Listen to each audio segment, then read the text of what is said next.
Well, let me tell you about a friend of mine who lives in Calgary. Her name is Shannon Duke. And Shannon is 48 years old now. And when she was 37, she was diagnosed with stage 4 breast cancer.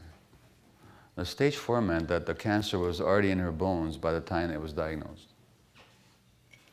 At that time, she had 2 young children, aged 1 and 3, and married to a well-to-do businessman. She herself was a very high-functioning executive for Microsoft in Calgary. And then she's diagnosed. She had the perfect life, perfect marriage, perfect home, of course. And then she's diagnosed. And healthy, physically, fit. Always ate well. And then she's diagnosed with stage 4 breast cancer.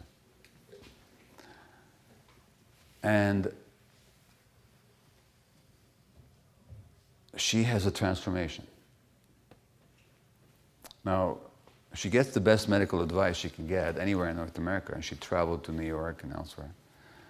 She got the best medical treatment, and with that, she was given 1 year to live, because that's the prognosis. Stage 4, despite the medical treatment, chances are you'll be dead in 1 year. Now, a year ago in February, just a year ago now, Shannon traveled to the Napa Valley of California with some of her friends, and they celebrated her 10th year survival and her 47th birthday.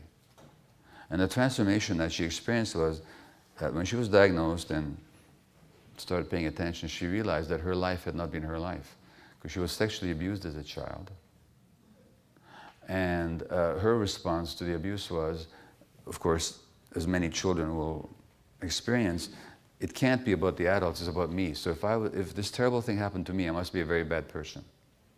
So I have to be very good to compensate. So the good daughter who doesn't talk about it, doesn't disturb the waters, the good employee, the good student, the good wife who doesn't talk about the husband's addiction issues, because that would again disturb the waters. And when she's diagnosed and she decides she wants to live, she says, the hell with all this perfection and goodness. And she confronts her family of origin about the abuse that she had endured, and she confronts her husband, and she starts living authentic. And she leaves the job, by the way, which wasn't her. Wasn't really expressing who she was. Now, 11 years later, the cancer is still in her bones, but it's completely inactive. But she knows that if she wants to stay alive, she needs to stay authentic. So that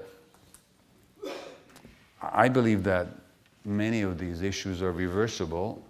I'm not promising a cure here to anybody, but Shannon really underwent a major self-journey.